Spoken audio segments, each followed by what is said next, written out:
Assalamualaikum warahmatullahi wabarakatuh. Alhamdulillah, segala puji syukur pada Allah Subhanahu wa taala.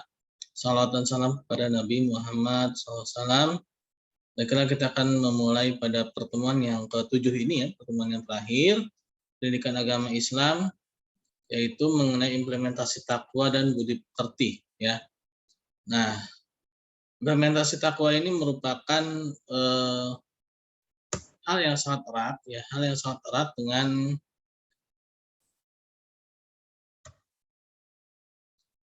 ini sepertinya gangguan ya. Mohon maaf, ini ada gangguan dari gadget saya.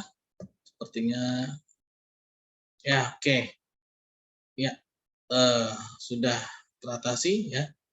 Oke, saya lanjutkan implementasi takwa dan budi pekerti ya.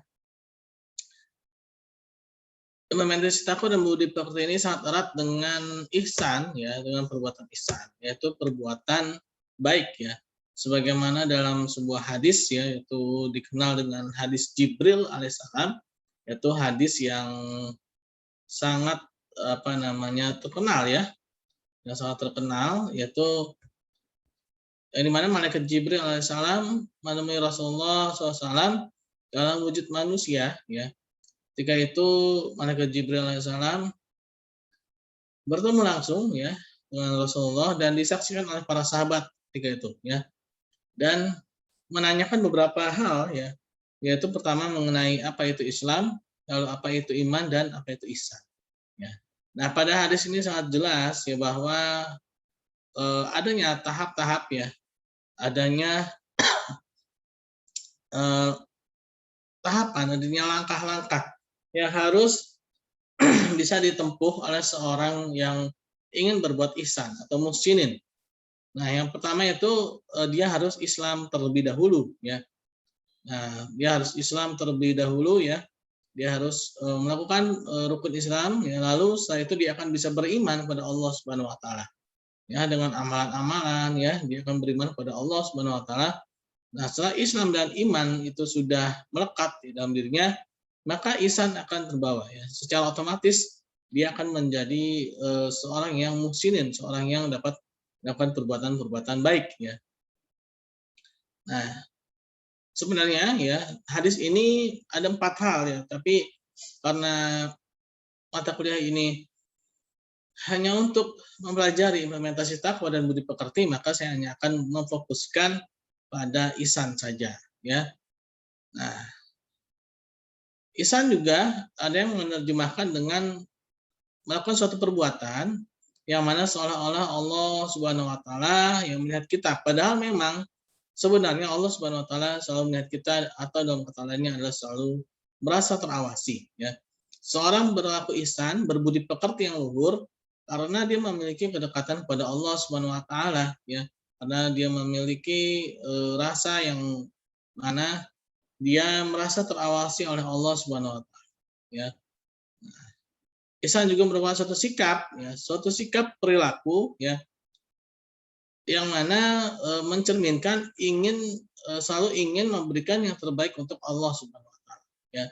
Ketika dia merasa terawasi oleh Allah Subhanahu wa taala, maka dia akan selalu ingin memberikan yang terbaik ya untuk Allah Subhanahu wa taala. Nah, itulah ihsan ya. Nah, ihsan ini ya, sebagaimana tadi sudah saya utarakan ya, sangat erat dengan budi pekerti ya, atau dalam bahasa Indonesianya itu budi pekerti ya. Dengan adanya ihsan ini maka muncullah budi pekerti secara otomatis ya. Budi pekerti akan menjadi satu kesatuan dengan perbuatan ihsan. Ketika seorang itu sudah berbuat ihsan ya, berarti dia sudah berbuat budi pekerti atau beradab ya. Nah, bahkan dalam Al-Qur'an ya dikatakan khuluqun azim ya, diartikan dengan khuluq, akhlak ya, yaitu budi pekerti atau suatu perbuatan yang baik ya. Nah, sebagaimana tadi saya sampaikan, ketika seorang selalu merasa terawasi oleh Allah Subhanahu wa taala, maka dapat dipastikan dia akan memiliki budi pekerti yang agung sebagaimana dicontohkan oleh Nabi Muhammad SAW. Karena Nabi Muhammad SAW memiliki budi pekerti yang agung, maka Allah Subhanahu wa taala memuji beliau dalam Al-Qur'an surat Al-Qalam ayat 4. ya, yang bunyinya a'udzubillahi minasyaitonirrajim wa innaka la'ala khuluqin azim, ya. Dan sesungguhnya engkau benar-benar berbudi pekerti yang luhur, ya. Nah, di dalam Al-Qur'an diterjemahkan dengan eh, khuluqin azim, ya, yaitu akhlak yang baik, ya. Diterjemahkan dengan budi pekerti yang luhur, ya. Akhlak, ya, ihsan dan budi pekerti, ya. Itu merupakan sesuatu yang saling keterkaitan, saling terkait, ya, memiliki keterkaitan yang sangat erat, ya. Seorang yang dikatakan memiliki akhlak itu adalah seorang memiliki budi pekerti. Seorang yang memiliki budi pekerti dia juga merupakan seseorang yang berbuat ihsan, ya. Nah, itulah ya ayat Al-Qur'an yang memuji Rasulullah SAW karena memang Rasulullah SAW memiliki budi pekerti atau akhlak yang sangat baik. Bahkan dikatakan oleh Aisyah radhiyallahu anha, ya, bahwa Rasulullah akhlaknya adalah akhlak Al-Qur'an, ya. Nah, karena itulah beliau dikatakan wa innaka la'ala khuluqin azim, ya. Lalu beberapa contoh ihsan yang harus dilakukan, ya, oleh seorang mukmin, yaitu diinformasikan, ya, di dalam Al-Qur'an. Salah satunya, ya, walaupun banyak, ini salah satunya saja saya ambil, ya. Allah Subhanahu wa taala telah mengajarkan kita, ya, melalui Al-Qur'an, yaitu harus berbudi pekerti yang luhur, terutama dalam bergaul dengan orang tua atau ketika kita bercengkrama dengan orang tua, ketika kita berdialog dengan orang tua dan kita berdiskusi, ya, dengan orang tua kita. Allah Subhanahu wa taala berfirman dalam Quran surat Luqman ayat 14, A'udzu billahi minasyaitonir rajim. Wa wassaynal insana biwalidayhi hamathu ummuhu wahnan ala wahnin wa fisaluhu fi amaini.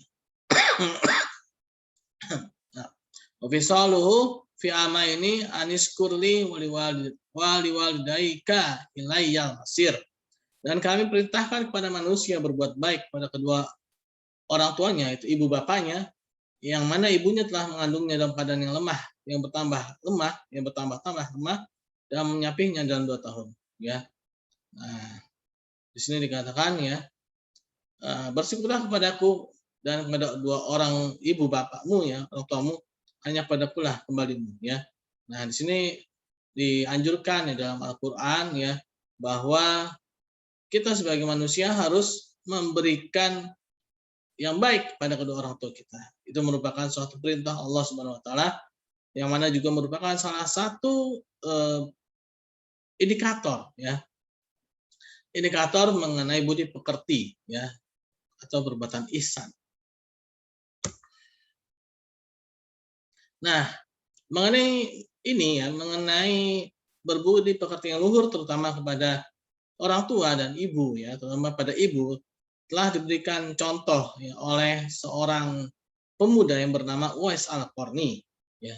Uwais Al-Qarni adalah seorang pemuda yang sangat berbakti pada ibunya. Kenapa? Karena segala keperluan ibunya selalu dia penuhi, ya, dan ibunya ini dalam keadaan lumpuh, ya. Nah, Uwais Al-Qarni dia sebenarnya ingin sekali, ya, berjumpa dengan Rasulullah SAW, akan tapi beliau jaraknya sangat jauh.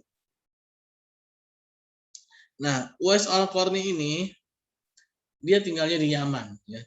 Sedangkan Rasulullah itu ada di Jazirah Arab, ya, itu khususnya di Madinah, ya. Nah, beliau ingin sekali berjumpa dengan Rasulullah, ya. Ingin sekali berjumpa dengan Rasulullah, tapi tidak pernah bisa berjumpa, ya. Oleh karena itulah, ya, Uwais Al-Qarni ini dikatakan sebagai golongan tabi'in, yaitu golongan yang bertemu dengan para sahabat. Ya, jadi hanya bertemu para sahabat dan belajar agama dengan para sahabat, ya. Kalau golongan sahabat itu adalah golongan yang bertemu dengan Rasulullah SAW dan belajar, ya, beriman pada Rasulullah SAW, ya. Nah, sebenarnya Uwais Al-Qarni ini golongan para sahabat, tapi karena beliau tidak sempat berjumpa dengan Rasulullah, akhirnya beliau menjadi golongan tabi'in, ya. Nah, Uwais Al-Qarni ini suatu ketika dia ingin sekali berjumpa dengan Rasulullah, ya, dan dia pergi ke Madinah, ya, dan berjumpa dengan Siti Aisyah, ya. Nah, dengan Siti Aisyah, lalu Siti Aisyah mengatakan Rasulullah ketika itu sedang ada di luar ya. Kalau tidak salah sedang ada perang ya, perang Yarmuk, perang Mu'tah ya. Perang Mu'tah ya sepertinya ya. Nah, akhirnya Uwais Qarni karena ibunya itu menunggu ya di rumahnya dan tidak ada yang mengurusinya, yaitu tidak ada yang bisa mengurus ibunya. Akhirnya Uwais Qarni pun kembali ke Yaman ya dalam keadaan sedih. Nah, ketika itu Rasulullah pun kembali ya ke rumah ya dan menanyakan kepada Aisyah, "Wahai Aisyah, apakah ada seorang yang datang kemari?" "Iya ya Rasulullah." Nah, lalu Rasulullah pun mengatakan kepada para sahabat-sahabatnya bahwa orang itu adalah Uwais Al-Qarni ya, yang mana pemuda tersebut ya memiliki keutamaan yaitu berbakti kepada ibunya ya. Apabila nanti kalian berjumpa dengan orang itu yaitu Uwais Al-Qarni, maka mintalah doa padanya ya, karena doanya terkabul ya. Nah, Uwais Al-Qarni ini memiliki penyakit ya, penyakit yaitu kulitnya belang ya, penyakit kulitnya belang. Sampai suatu ketika ya, Uwais Al-Qarni diminta oleh ibunya untuk naik haji ibunya ini ingin sekali berhaji ya.